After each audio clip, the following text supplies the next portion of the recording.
somehow got tricked into going first because I'm the youngest. I don't quite understand the logic of that, but all right. Thank you so much for being here today. It's a little intimidating that actual people came. We were hoping the audience would maybe just be Dad.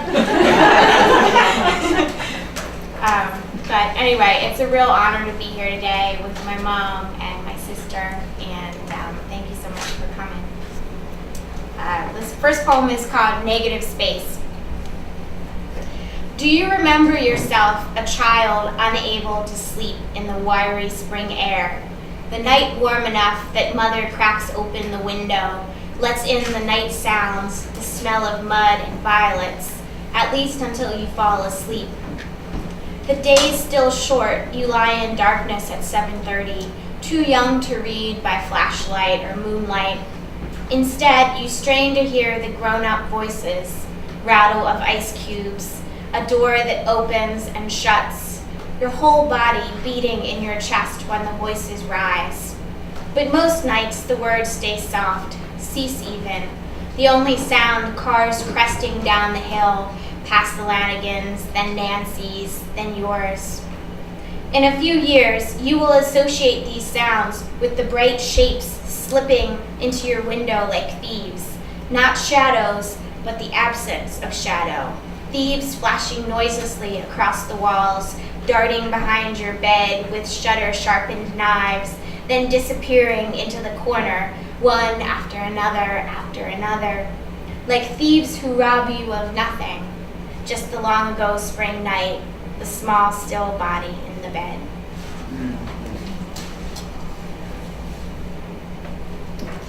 This is a poem I wrote for Mia, my big sister, who was always a second mother to me, and who created quite the cast of characters.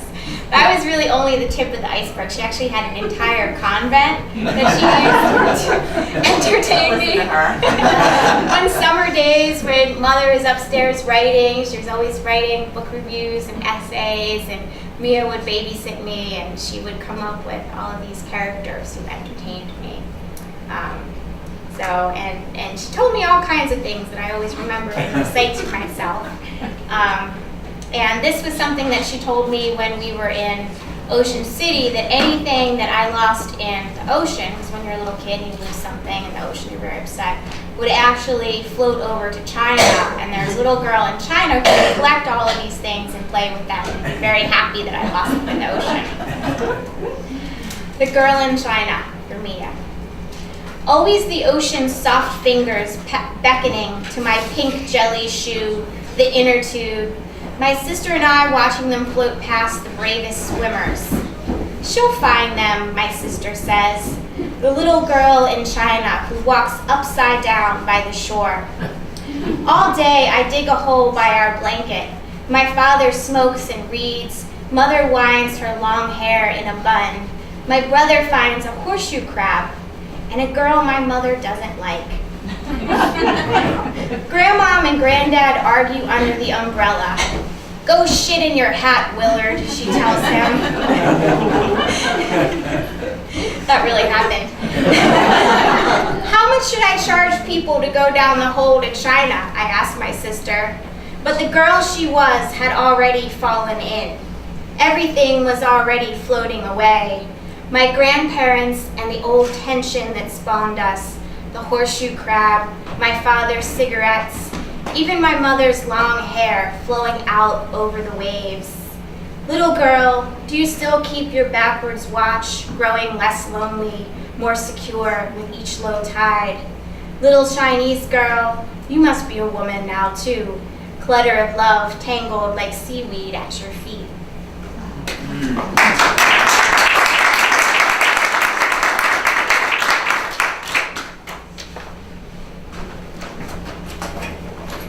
The Lady Baltimore. 1. The water at the home is rusty again this morning, stammering orange from the spigot. A nurse washes the old woman, lifting her arm to scrub rust from her wrinkles, from the roots of her hair, but it sticks, insolent, a thin cloak of flame. 2. Let me name the parts of your body. One ear is eastern, one cross. Your eyes I name bond and blinking, eager. Your nose solemn St. Paul. Your lips are Chase or Fleet or Eden. Your neck my hushed cathedral. Your belly the alley between Arch and Pearl. Your legs long and slim, Pennsylvania, Lexington. Let me take your hand and name these fingers. Preston, Park, Key, Gay, Light. 3. The day the young priest dies, the weeping willow shakes off her blossoms. 5 boys spin by on the back wheels of their bikes. The trees break a fine sweat of leaves. But where is father in his robes the color of wet bark? Where is he who rubbed ashes on my forehead, who shook water on me, on all of us, when we were so young? 4. That morning the lovers wake to the sound of the roof being cut open, a man dragging the slab of his stomach across the shingles, saw sighing in his hand. Shit, he yells, his toolbox, saw, hammer, all falling, flipping, end over end, a swarm of sharp-winged angels, and last, a black rain of nails. 5. 3 girls, arm in arm, sing to these streets. Sweet lady, would you be my sweet love for a lifetime? Broken glass gleams like gems at their feet. A needle shines the size of a lady's dagger. The scents which are the city's moods pass over them. Bread baking at H&S, wet musk of the harbor, draft of spice from McCormick. Sweet lady, would you be my sweet love for a lifetime? Baltimore is blooming potholes, Korean grocery stores, babies like fat geraniums. What fecundity! A plastic bag in every tree, billowing, ebullient in this wind. Sweet lady, would you be my sweet love for a lifetime? 6. The Lady Baltimore is roped to the harbor like a sad cow, mulling over these dark waters of crab and garbage. And the water wears one disguise, then dips into herself for another.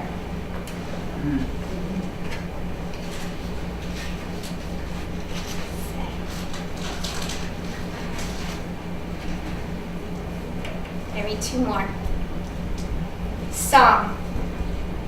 May nudging towards summer, and the girl belly down on the cool floor, feet in the air, gnaws her pen, studies the dull seam of wars, drops numbers in the greedy mouths of algebra. Outside, the birds chide each other to sleep. A dog keens up the street, the thicket of voices growing at the party next door. Then a hush, one lush note sailing over the neighbor's house, a woman tossing the torch of her voice, her song blooming out like a white skirt, no words, just the sound of the woman and her sword and the night bleeding sweetly. And the girl rising knows the song, knows the unseen singer, longing scattered around her like school books. She hungers for all she knows of this unbearable joy, of the white bird beating white wings against her ribs. She gathers her notes and stands by the mirror. The seasons spin like a crooked gambler's wheel. She is steamed opened and resealed, a letter read in secret. Now she is the woman coming late from the party, so late even the birds dream they are fish. The dog has sunk into its bones. Her song has bloomed and faded from the stalk of her throat. She too hungers for the girl. Oh, how lonely she is for the one who listens, for the one who runs into the garden now, this longing streaming from her like roots.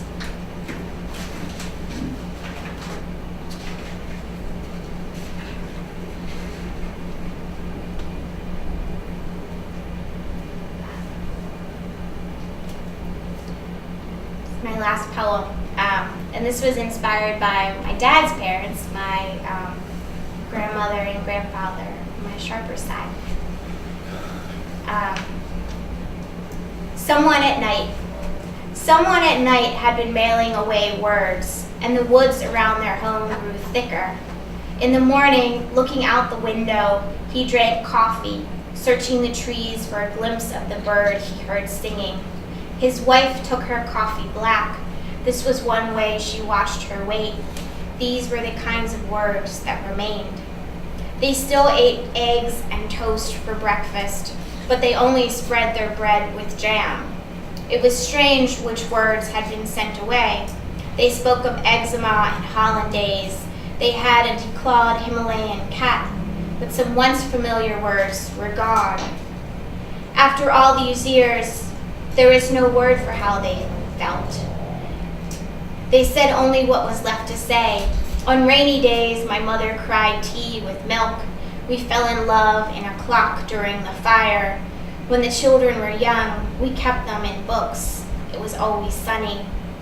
In unutterable hours, they find the stories have corroded and eroded. There are marks on the carpet where nothing has moved. They press their indescribable faces to the glass. The unmentionable happens again and again until the cat runs into the woods.